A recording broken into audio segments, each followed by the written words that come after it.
పాదయాత్ర పేరుతోటి చెప్పిన అబద్ధం చెప్పకుండా విద్యార్థి లోకాన్ని 2019కు ముందు మోసం చేసి వారిని రెచ్చగొట్టి వారి యొక్క ఓట్లు దండుకున్నటువంటి జగన్మోహన్ రెడ్డి 2019 అధికారంలోకి వచ్చిన తర్వాత 2024 వరకు రాష్ట్రంలో చదువుకున్నటువంటి ఆ టైంలో చదువుకున్నటువంటి ప్రతి ఒక్క విద్యార్థికి విద్యార్థుల తల్లిదండ్రులకు మానసిక క్షోభను మిగిల్చినటువంటి విషయాన్ని ఈ సందర్భంగా తెలియజేస్తా ఉన్నాను. విద్యార్థుల్ని రెచ్చగొట్టి ఆ తర్వాత అధికారంలోకి వచ్చిన తర్వాత ఫీజు రియంబర్స్మెంట్ అడిగితే, స్కాలర్షిప్లు అడిగితే, కాస్మోటిక్ ఛార్జెస్ అడిగితే, ఉద్యోగాలు అడిగితే పోలీసులతోటి విద్యార్థుల్ని, విద్యార్థి సంఘం నాయకుల్ని లాఠీలతోటి చితకబాధించడమే కాకుండా పేద విద్యార్థుల పక్షాన నిలబడినటువంటి విద్యార్థి సంఘాల నాయకుల్ని జైలుకు పంపినటువంటి చరిత్ర ఆనాటి ముఖ్యమంత్రి, నేటి పులివెందుల శాసనసభ్యులు జగన్మోహన్ రెడ్డి చరిత్ర. నీ చరిత్ర విద్యార్థులను మోసం చేసినటువంటి తీరుని, విద్యార్థుల తల్లిదండ్రులని మానసికంగా ఇబ్బంది పెట్టినటువంటి తీరుని రాబోయేటువంటి 2 తరాలు మరిచిపోలేని విధంగా నీ యొక్క పరిపాలన ఉంది అని చెప్పేసి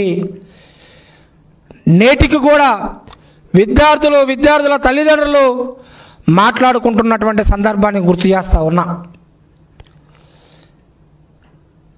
2019 నుంచి 2024 వరకు 2832 కోట్లు ఫీజు రింబర్స్మెంట్ బకాయి, వసతి దీవెన పేరుతోటి 989 కోట్లు,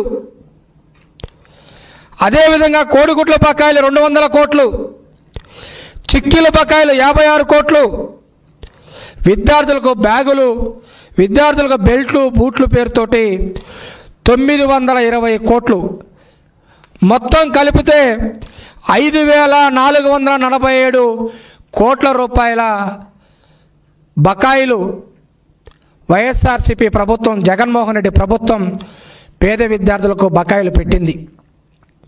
అంతేకాకుండా విద్యార్థులకు ట్యాబుల పేరుతోటి 1200 కోట్ల రూపాయలు, విద్యా కానుక పేరుతోటి 400 కోట్ల రూపాయలు, నాడు నేడు పేరుతోటి 3000 కోట్ల రూపాయలు దోపిడీ చేశారు. విద్యార్థులకు కేటాయించినటువంటి బడ్జెట్లో నిధుల్ని 5447 కోట్ల రూపాయల బకాయే కాకుండా 4600 కోట్ల రూపాయలు పేద విద్యార్థుల సొమ్ముని వైఎస్ఆర్సీపీ పార్టీ నాయకులు జగన్మోహన్ రెడ్డి అండ్ కో జేబులు నింపుకున్నటువంటి పరిస్థితిని ఈరోజు చూస్తూ ఉన్నాం. ఒక పక్కన జగన్మోహన్ రెడ్డి 5 సంవత్సరాల్లో 5447 కోట్ల రూపాయల బకాయి పెట్టి విద్యార్థుల తల్లిదండ్రుల్ని మానసిక క్షోభకు గురి చేస్తే, నేడు విద్యాశాఖ మంత్రిగా ప్రమాణ స్వీకారం చేసినటువంటి యువ నాయకులు లోకేష్ గారు 8 నెలల్లో 800 కోట్ల రూపాయల ఫీజు బకాయిని విడుదల చేసి విద్యార్థుల తల్లిదండ్రులకి ఆర్థిక మనోధైర్యాన్ని పెంచినటువంటి గొప్ప నాయకుడు నారా లోకేష్ గారు 8 నెలల్లో 800 కోట్ల రూపాయలు విడుదల చేసి, ఏదైతే లోకేష్ బాబు గారి పాదయాత్రలో ఏ ప్రాంతానికి వెళ్ళినా కూడా విద్యార్థుల తల్లిదండ్రులు వచ్చి జగన్మోహన్ రెడ్డి మా యొక్క కొడుకు ఫీజు కట్టకపోవటం వల్ల కళాశాల వాళ్ళు సర్టిఫికెట్లు ఇవ్వట్లేదు, హాల్ టికెట్లు ఇవ్వట్లేదు, కాబట్టి మీరు ఇప్పించండి అని చెప్పి లోకేష్ బాబు గారిని ప్రాధేయపడ్డప్పుడు లోకేష్ బాబు గారు పాదయాత్రలో ఒకటే చెప్పారు. తెలుగుదేశం పార్టీ అధికారంలోకి వచ్చిన తర్వాత మొదటి 100 రోజుల్లో విద్యార్థులకు సమస్యలు లేనటువంటి విద్యారంగ సంస్కరణలు తీసుకొస్తానని చెప్పేసి లోకేష్ బాబు గారు చెప్పడం జరిగింది. అందులో భాగంగా నిరుద్యోగులకు డిఎస్సి ప్రకటించారు.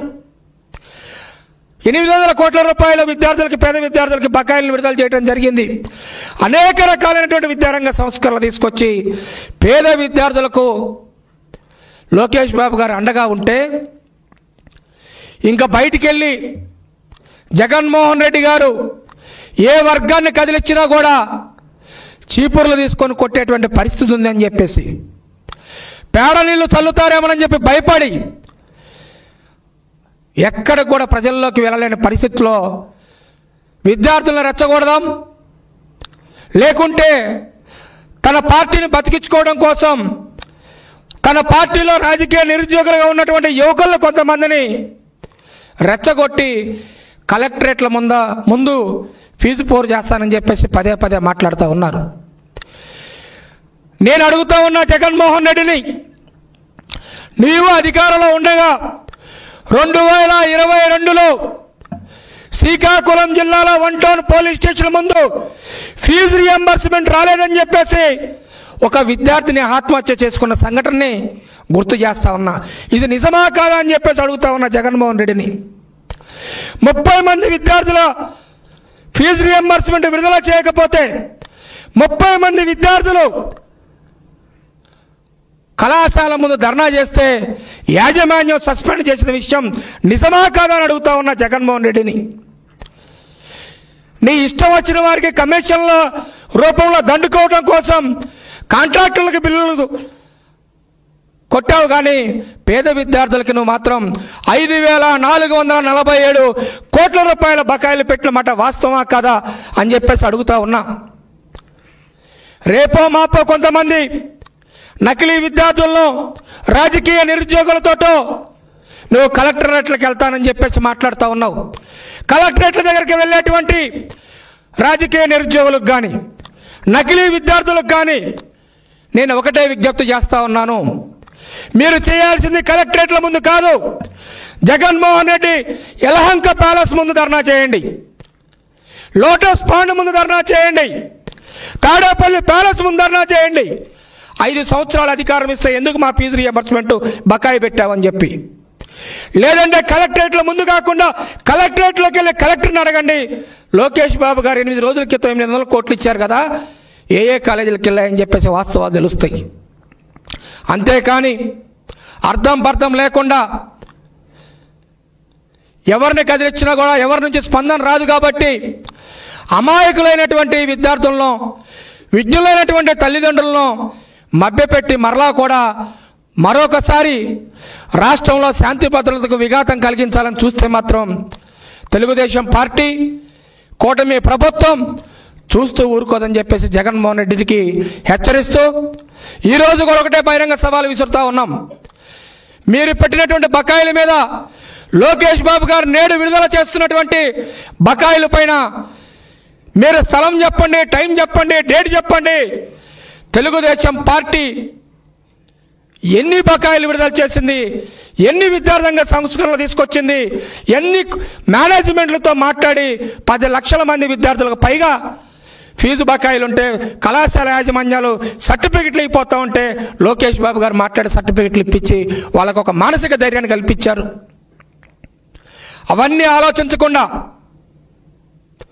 మరొకసారి విద్యార్థులను రెచ్చగొట్టాలని చూస్తే ఖబర్దార్ జగన్మోహన్ రెడ్డి అని చెప్పి హెచ్చరిస్తూ, ఒకవేళ మీరు చేయాలని చూసినా కూడా నకిలీ ధర్నాలు కానీ ఫీజు బోర్లు కానీ ముందుగా విద్యలేటువంటి విద్యార్థులకు, విద్యార్థుల తల్లిదండ్రులకు క్షమాపణ చెప్పాల్సినటువంటి అవసరం ఉంది. జగన్మోహన్ రెడ్డి ప్రకాశం బ్యారేజ్ మీద ముక్కు నేలకు రాసి విద్యార్థుల తల్లిదండ్రుల క్షమాపణ అడగాల్సినటువంటి అవసరం ఉన్నది. అంతేకాని లక్షల కోట్ల రూపాయలు అప్పు చేసినా, వేల కోట్ల రూపాయలు వడ్డీ కడుతున్నా ఎక్కడా కూడా మేనిఫెస్టోలో పెట్టిన విధంగా నోటిఫికేషన్ ఇస్తూ ఉంది కూటమి ప్రభుత్వం. మీరు చేసినటువంటి ఫీజు బకాయిలు లోకేష్ బాబు గారు విడుదల చేస్తూ ఉన్నారు. అవన్నీ వదిలేసి రెచ్చగొట్టాలని చూస్తే మాత్రం మేము ఊరుకోమని చెప్పేసి తెలియజేస్తూ, ఈరోజు కూడా అసలైనటువంటి విద్యార్థులు ఎవరు బయటకు వచ్చేటువంటి అవసరం లేదు. ఒక పక్కన లోకేష్ బాబు గారు ఫీజు బకాయి ఉన్నా కూడా సర్టిఫికెట్లు ఇప్పిస్తూ ఉన్నారు, కళాశాలకు ఫీజు బకాయిలు విడుదల చేస్తూ ఉన్నారు. కాబట్టి ఎవరు కూడా విద్యార్థులు బయటకు వచ్చేటువంటి పరిస్థితి లేదు. కేవలం వైఎస్ఆర్సీపీ పార్టీ రాజకీయ నిరుద్యోగులుగా మారినటువంటి కొంతమంది యువకులు జగన్మోహన్ రెడ్డి రెచ్చగొచ్చేటువంటి విషయంలో ముందుకు వస్తారేమో కానీ అసలైనటువంటి విద్యార్థులు ఎవరు కూడా బయటకు వచ్చేటువంటి పరిస్థితి లేదు.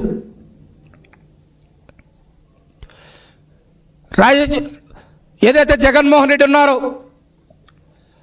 అధికారంలోకి వచ్చిన తర్వాత విద్యార్థుల ఆత్మహత్యలు చేసుకున్నారు. స్కాలర్షిప్లు ఇవ్వక, ఫీజు రియంబర్స్మెంట్ ఇవ్వక, కాస్మెటిక్ ఛార్జెస్ ఇవ్వక, ఉద్యోగాల అవకాశాలు ఇవ్వక ఆత్మహత్యలు చేసుకున్నారు. కొత్తగా ఏర్పడినటువంటి రాష్ట్రంలో చంద్రబాబు నాయుడు గారు మేనిఫెస్టోలో పెట్టకపోయినా కూడా ఎస్సీ, ఎస్టీ, బీసీ ప్రతి విద్యార్థికి కూడా స్టడీ సర్కిల్స్ని ఏర్పాటు చేయడం జరిగింది. కార్పొరేషన్ల ద్వారా ఎస్సీ కార్పొరేషన్, బీసీ కార్పొరేషన్, కాపు కార్పొరేషన్ల ద్వారా పేద విద్యార్థులకు కోచింగ్లు ఇవ్వడం జరిగింది కాంపిటేటివ్ ఎగ్జామ్స్కి. అవన్నీ కూడా రద్దు చేసినటువంటి ఘనత జగన్మోహన్ రెడ్డిది. ఇప్పటి వరకు ఒక ఎస్సీ, ఎస్టీ బ్యాక్లాగ్ పోస్టు భర్తీ కానే లేదు 2019 నుంచి 24 వరకు. విదేశీ విద్యను రద్దు చేశాడు. అంబేద్కర్ ఓవర్సీస్ స్కీమును రద్దు చేశాడు.